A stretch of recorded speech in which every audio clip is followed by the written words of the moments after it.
Bonjour bien-aimés dans le Seigneur, c'est votre humble serviteur, le pasteur Mazamba Yenga Philippe. Oui, aujourd'hui c'est la première fois que nous prenons la parole par vidéo en notre qualité de secrétaire général et représentant légal. Nous avons fait la remise reprise le 22 janvier 2026.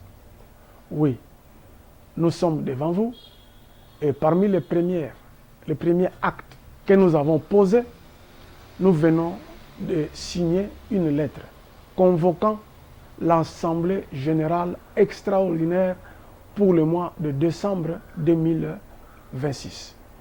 Les églises locales et les districts doivent faire leurs assemblées générales pour nous aider à la révisitation de nos statuts. Bien aimés, vous le savez, et vous êtes très contents quand nous suivons dans les réseaux sociaux que les gens sont vraiment émerveillés pour que nous soyons des églises locales à l'extérieur de notre pays, en Europe, en Amérique. Comme vous le savez, le représentant légal de la SEBECO a une compétence nationale par rapport à nos textes. Nous n'avons pas une compétence internationale. Quand nous sommes allés en Angola, la SEBECO, il a obtenu une personnalité juridique en Angola sous le nom de IBLA. Et là, il y a un représentant légal qui est notre collègue. Notre pouvoir de représentant légal ne va pas jusqu'en Angola, puisqu'il y a déjà. Même pour d'autres pays, il faudra ouvrir nos statuts. Peut-être nous trouverons un juriste de droit international pour nous orienter. Qu'est-ce que nous devons faire pour donner à notre communauté une compétence internationale? Bien aimé, notre thème du mandat, c'est la refondation de la SEBECO. Les bases de la refondation, ce sont des textes. Vous le rappellerez qu'au mois de décembre, nous venons de passer les élections. Les élections se sont tenues sans loi électorale, sans code de bonne conduite. Nous pensons que dans une église de Dieu, il faut faire des élections sur base des documents, sur base de lois électorales qui sont inspirées à partir de la parole de Dieu, de la Bible. C'est-à-dire pour être aspiré, pour devenir représentant légal, voici les codes de bonne conduite. Quand vous aspirez, quand vous faites les campagnes, on met les versets bibliques à l'intérieur, code de bonne conduite qui doit suivre chaque candidat.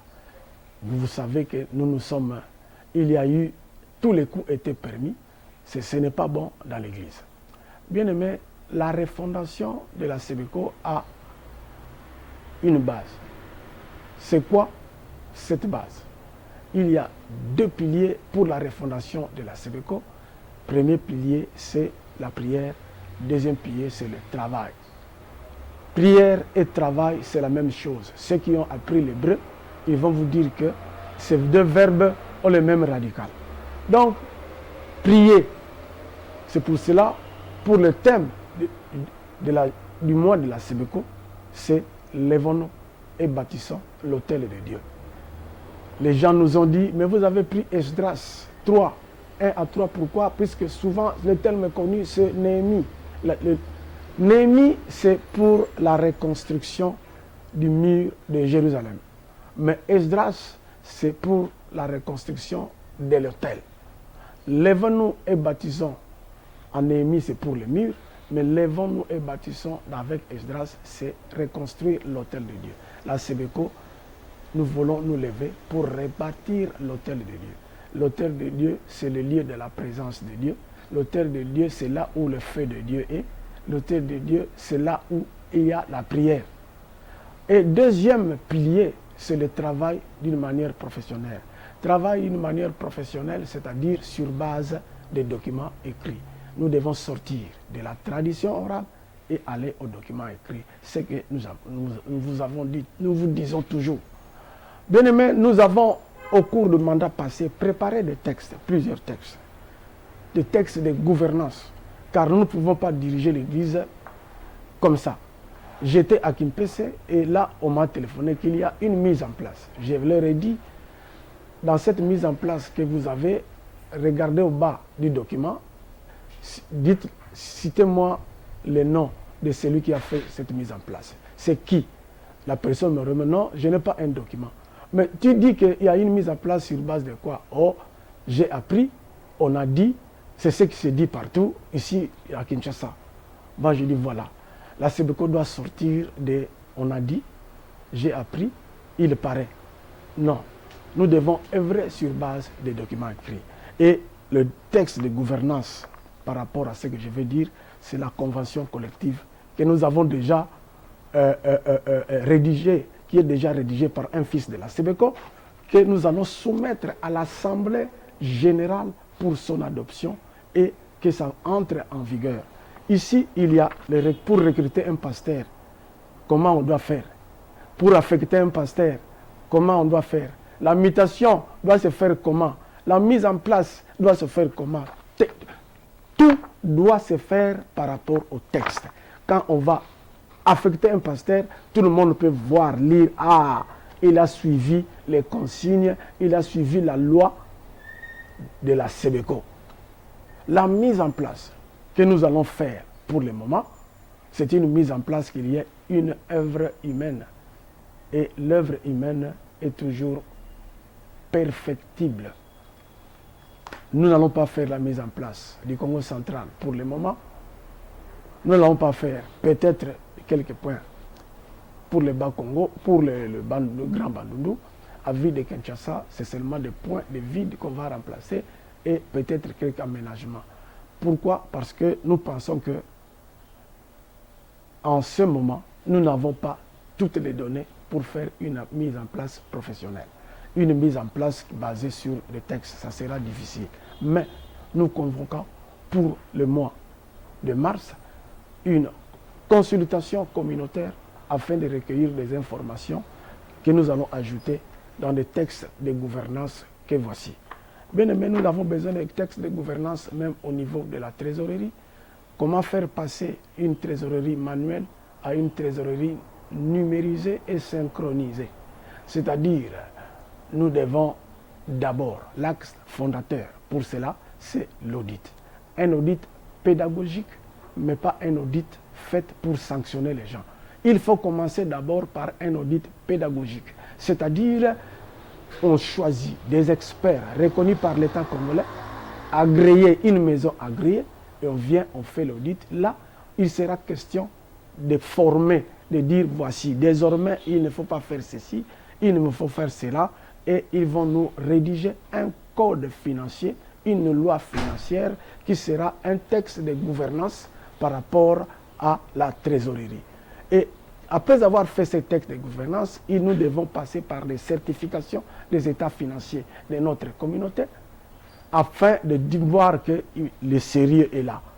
De la manière que nous faisons, ce n'est pas bon. Vous ouvrez les fenêtres, vous ouvrez les portes, vous ouvrez tout et vous mettez de l'argent à l'intérieur. Vous restez à l'extérieur. Si quelqu'un entre, il sort, vous criez « Oh voleur !» Quelqu'un entre, il sort « Oh voleur !» Mais vous avez ouvert les portes, vous avez ouvert les fenêtres. L'argent est à l'intérieur. Vous-même, vous demandez à tout le monde d'entrer et prendre. Mais vous criez « Oh voleur !» Non, il faut commencer d'abord par fermer les portes, les fenêtres et tous. Et maintenant, enseigner ces gens-là comment ils doivent se comporter. C'est seulement après, sur base d'un code financier, sur base d'une loi financière, que vous allez désormais dire celui qui ne fait enfreint cette loi, voilà la punition. Celui qui doit faire cela, voilà la punition. Pour le moment, nous ne devons que commencer par un audit pédagogique. Bien aimés dans le Seigneur, ce n'est pas tout. Il y a beaucoup de choses à faire pour la refondation. Ce sont des préalables. Si nous n'arrivons pas à mettre sur ces préalables, si nous n'arrivons pas à poser ces préalables, la refondation ne se fera pas. C'est sur base des documents que la refondation doit se faire. On a ici une manuel de procédure déjà rédigé qu'il va aller à l'Assemblée générale extraordinaire pour son adoption et le statut du pasteur. Il y a beaucoup de choses que ce sont des textes qui doivent nous guider. Bien aimés, nous devons aussi refonder notre système juridique au niveau de la SEBECO. C'est vraiment une honte quand on apprend qu'une personne peut aller chercher les comptes de la SEBECO et saisir. C'est parce que nous ne sommes pas très bien protégés. Nous devons protéger nos comptes parce que sans compte sécurisé, sans certification des états financiers, comment est-ce que nous allons travailler? Non. Du point de vue d'évangélisation, j'avais dit une fois, j'étais à Sangomalamu, que nous optons pour une évangélisation d'engendrement, pas une évangélisation de recrutement. L'évangéliste doit avoir pour objectif la conversion, la nouvelle naissance de la personne évangélisée. La personne évangélisée doit devenir une nouvelle créature. On ne doit pas aller dans le monde, puiser les gens, recruter des gens et les mettre dans l'église de la même manière qu'ils sont dans le monde. Quand vous voyez la SEBECO, son paysage, le paysage que nous avons donné pendant les élections, c'est le paysage des personnes recrutées.